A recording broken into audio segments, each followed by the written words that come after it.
The first question will be, would you tell us a bit about yourself and especially your education and your previous and current work experience? Okay, basically, I started my entrepreneurship since I was 19 years old. So my entrepreneurship has been for 22 years. So and I completed my degree at the age of 19. And then I completed my master on my age of 23. And now I'm proceeding my PhD from different university now to UCSI. I'm proceeding my PhD in UCSI. And I started since I was 19, I started in fashion industry. And then I proceed into different industry like F&B. Also, I was in the Hong Kong listed company since I was 29 as a consultant. And also be a CEO of a China company when I was age of 29, doing property development, doing hotel development, doing theme parks, doing about 10 different business. Then later, when I came back to Malaysia, I was working with Parkson Group as a CEO for the entertainment, education. And then also to invest into a lot of different business. So currently, I think maybe I have about 20 to 30 companies at this moment doing different kind of business. Currently 27, so I have been working at FITCI as a studio operation manager for almost 4 years now. So my education background is actually I'm a degree graduate from Mass Comm. So a mass communication is actually a very broad subject. It actually includes a bit of marketing, broadcasting, and also other stuff like journalism and so on. So I landed in FITCI as a studio operation manager. I mean, before this, when I was starting the job, I actually started like a bit of marketing stuff first before getting promoted to be the studio operation manager. Then the marketing, it actually leads a bit to social media handling. So that is like part of what I learned in Mass Comm, and it is actually quite interesting as well. So I wouldn't say that it's a completely different course from the career at my study background. It still links together. Previous jobs, I would say internship, because during the degree, we do have our own internships, right? But then after the internship, I went and job search, and that's how I landed to FITCI. So I would say those previous jobs experience not a lot other than those part-times and also internship. Can you tell us a bit about your current business? What its main activity during the pandemic? Currently, I'm doing a few business as well, but let me talk about Visco, okay? Because one of the companies is Visco. So Visco is basically in the health industry. So when we do this business, we are looking at the angle is that health has been more important. So we need to help to protect in terms of our health. Why I go into this industry and invested quite a lot is because I've noticed that, a lot of health industry, cosmetic, their profit margin is very high. So to me is that I want these people, my customers, to have the best product at the lowest price. That's why we started the own brand, whereby we sell it at a very reasonable price, whereby people have the good quality products. All right, FITCI is actually mostly focusing on area classes such as aerial yoga, aerial hook, and also aerial pilates. We have 5 different branches. They are located at like Sri Petaling, Cheras, Manjalara, SS2, and also Puchong. Other than that, we also have a sister branch, which is located in Kepong Baru. It's called So Yoga Kepong. They are mainly focusing more towards ground yoga classes and also cardio class. So let's say during the pandemic, when we are still under lockdown, we are mostly focusing on online classes for ground yoga and cardio workouts. So my question is, how would you describe the company, your company culture in terms of business operation? I would say that we are very systematic in terms of our operation.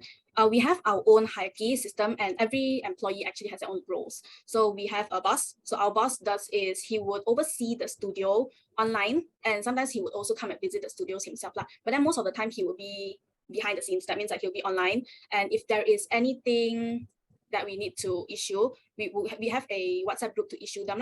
And then most of our customers, they will book online. So the system, everything is handled by the boss, especially the websites and stuff. Next, that will be me. I am the studio operation manager, and my role is actually to also see all the other admins, like how they are doing in their each specific branch. If they have anything they want to issue, or they have anything they want to, any complaints that they cannot handle and stuff, they will all come to me first. And next, we have a yoga instructor manager. So she will be handling all the other. Lastly is that each studios, we have 5 studios. So each studios supposedly have 1 admin. So what does the admin does is that it's more like a part-time job for them. What do? Is that they will handle, it's an individual job. So what they handle is they will help us take photos while the customers are doing poses, and they would also address the issues that customers' inquiries, and they would take daily attendance, as well as sanitizing the studios and anything that needs to be done in the studio. They would inform it to us if they need anything and stuff like that. Okay, the business culture, my company is more work-life balance. First of all, we need a work-life balance whereby, it's not about how many hours they work, it's about how efficient they work. So in our company, we also have online business and offline business. So for the online team, their working time is very flexible. So we have this kind of flexibility and this culture whereby we are more on leadership. For the next questions, what are the biggest challenges in this job scope, as in this industry means that your job industry, what is the biggest challenge that you have now? You ask me about challenges, is definitely, of course, about the response and results. Because health thing is not like today you eat, tomorrow you can see respond. It's impossible. You need some time. You need about 6 months to prove it. So when after a few months, some of them have some good testimonial and they have some good comments and more people come in. So it takes some time for this industry. The challenges is about timing. I would say the biggest challenges was how are we going to actually sustain this fitness business during the pandemic, especially when we are still not allowed to open, right? Before this, we are mainly focusing on physical classes where you pay for a package and you start attending classes at our studio specifically. Because of the pandemic, we are on lockdown. You would think that we can do online classes instead, but the problem is that most of our customers does not have the equipment at home. Equipments, what do I mean by that? Because all our classes are focusing on aerial classes, everything that has to do with aerial. Aerial is like something like flying and stuff like that. You have to have the equipment that is attached to your ceiling. So certain customers, their house ceiling cannot sustain the weight of the equipment. Like what you must have is you must have a cement ceiling. If your house is plaster ceiling or you live in a condo, then it's not very appropriate for them to install the equipment at home. Question would be, have you ever had to handle difficulties or conflict in your career in terms of human resources management wise? Okay, in the human resource, that is because, as mentioned, we have doing online and offline business.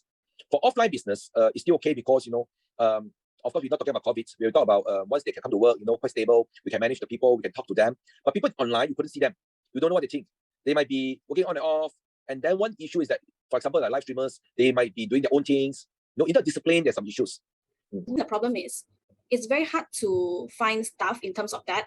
We did think that it's a job suitable for students because the hours are short, and then most of the timings are in the evening, Saturday, Sunday morning, like that. But then I'm not very sure why is it so hard to find staff in terms of that. Maybe there are students where they apply and then they come and work. But then since they have their own study as well, means after they graduate, they will be going out to their own career choice and so on, then that's where they stop. So normally, the staff-wise, it changes after every few months. So there was a time where we are completely unable to hire staff and we are lacking a lot of staff. As in, like, we have 5 studios, but then we are only able to hire like 1 or 2 of the studios. So leaving the other 3 studios empty, just opening the door and taking pictures and everything, the instructor have to handle it on their own as well. On to the fifth question is, does working during the COVID-19 pandemic actually affect your business operation? Like, how does it affect? Yes, it does actually. Like just previously I mentioned, it affected especially during the lockdown. As we are part of a sports facility, we are granted to open back physical classes a lot later from other essential lines. So since we are focusing more on area classes, like I said before, you will need to have the equipment in order to practice it at home. At first, we did try promoting online for area classes to people who actually have the equipment at home, but majority of the customers does not have the equipment and they are unable to install the equipment at home also. So alternatively, we cooperate with our sister branch, Soul Yoga. So we end up going for online Zoom classes for ground yoga and also cardio workout instead. Next question, I would say that what is the key motivation for your business to keep going during this pandemic, and what is the key to the business success when we are enriching the endemic itself? Of course, you say, as mentioned, that this business is for health. When you really can help someone and you see the response, when you see customer response, everyone will be happy. The whole team will be happy because we are doing something supporting and helping the society. And the price is about half price cheaper than those branded items. So, when we do business, the sincerity and we see the response, we are very much motivated, whereby what we do is correct. We are not there to, we wanted to make like health belongs to everyone, rather than rich people only have good health. Encouragement that I got was that I received a strong encouragement from my boss. There's actually a reason also why I'm working here so long, for like almost 4 years, right? Is that I constantly learn a lot throughout the job. I learn a lot from my boss, as in like stuff that I don't know, he's willing to teach as well. And since there are studios from different branches, you actually see a lot of different kinds of people, like maybe Cheras. Different places have different kinds of people. So you learn a lot from people that surrounds you, especially customers. Those regulars, once you get to know them, it's actually quite fun to have a chat as well and get to know each other and so on. The question is, as a business manager yourself, so what are the best experience that you have gained during the operation during COVID-19 pandemic? I'm trying to do something good. But in online, they might be some people which talk about negative things, sharing some untruth information, where sometimes you see you might be sad. So when people see you're doing well, they will come and attack you. They will give some wrong rumors, wrong information, because they don't want you to grow. They want you just to having some problems, creating problems there a lot, especially online. Okay, of course, in the offline, there are lesser problem compared to online.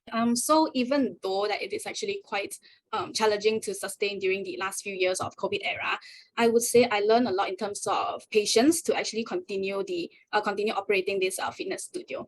Other than that, since it's a fitness studio, I actually learned a lot in terms of how to take care of myself and others in terms of hygiene and also health. So because FitSee, right, those equipments are shared. So we are very particular, especially in sanitizing after every single class before letting the other batch to use the equipments. So mostly just, I would say hygiene-wise and also health-wise. Next question is, in your opinion, what is the importance of social media for your business? For example, during this COVID-19 pandemic, social media play a big role to every business to grow their business. Do you think what is the importance of the social media? Yes, like you said, social media plays a very big role in promoting the business, as nowadays almost everything is about social media. At the same time, it was the only platform that we are able to use to reach out and interact with customers other than WhatsApp and emails. Since they have cut off the physical interaction, so social media is the only way where we can promote ourselves and show to others, especially during the pandemics. Our phones are what kept us entertained throughout the lockdown, right? Everybody will be scrolling their phone or looking for entertainments through their phone, social media, and so on. So if we promote it mostly on our social media, there is a higher chance that we are able to get to the customers themselves. What concerns do you have about your business as we proceed to reopening, recovery, especially continue operation during the COVID-19 pandemic? Of course, after this pandemic or at this moment, we will start to expand more on offline. Besides offline, right? Besides online, we focus more on offline. So to have more stores, more distribution channel. Okay. But the problem is we do not know how serious this COVID will be. Maybe there could be COVID-23 again. No one knows. So if we invest so much into offline, there might be a risk. Suddenly it collapses again. It comes again. There is a high risk. But in terms of business, we couldn't stop expanding. So it's something stuck there. So it's just like a gambling. So throughout this pandemic, it's like almost 2 years plus, there's a lot of changes compared to before the pandemic, right? So my only main concern is that will the business actually be the same as before, like before the COVID-19 pandemic, where you don't need to wear masks during workouts and so on, maybe social distancing and stuff like that. Because these are the small things that actually affects the customers as well. Let's say we are currently, it's mandatory to attend class while keeping your mask on. So it actually has nothing to do with shortness out of breath if you're wearing the mask. Since this is going to be a daily basis, like it's going to be a normal thing afterwards and so on. Next question will be about your product. Why do you think the health benefit of your product are different from other companies that are selling similar product to your product? When we talk about products, right, we always talk about raw material. Okay, so what our company difference with other companies is that we almost all of our product we import raw material from overseas.